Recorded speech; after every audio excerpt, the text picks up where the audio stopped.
अभी सब्सक्राइब करें हमारे चैनल माँ दुर्गा म्यूजिक का और साथ में बेल आइकन जरूर दबाएं ताकि ऑल नोटिफिकेशन आप तक जल्द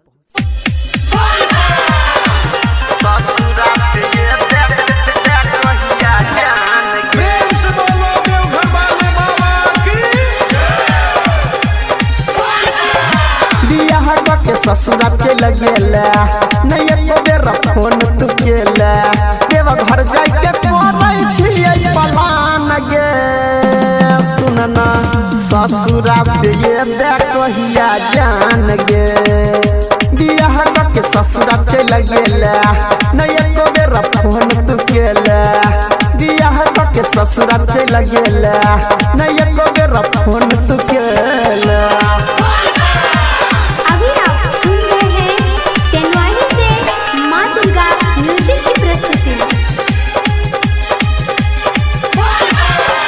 घंटी वाला कांवर किनबै करते छम छम गे संगे संगे करबै बाबा के दर्शन गे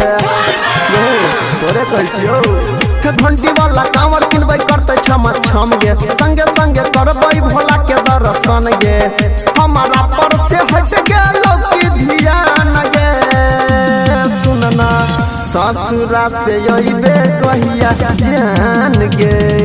बियाह के ससुरा चल गेला नहीं एको बेर फोन तू केला बियाह के ससुरा चल गेला नहीं एको बेर फोन तू केला।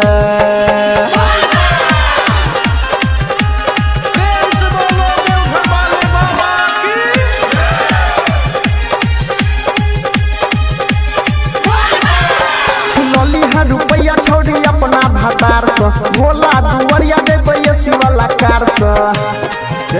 जमी ना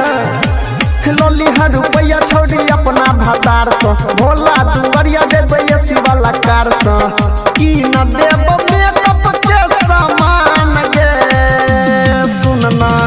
ससुरा से ये कहिया जान गे बियाह के ससुरा चल गेला नहीं एको बेर फोन तू केला बियाह के ससुरा चल गेला नहीं एको बेर फोन नहीं केला। अभी आप सुन रहे हैं तेनवानी से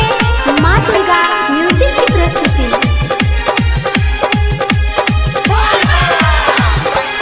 राइटर पंकज गेलै पगड़ी बन के याद में तोरे अनिल रह जाय छौ कान के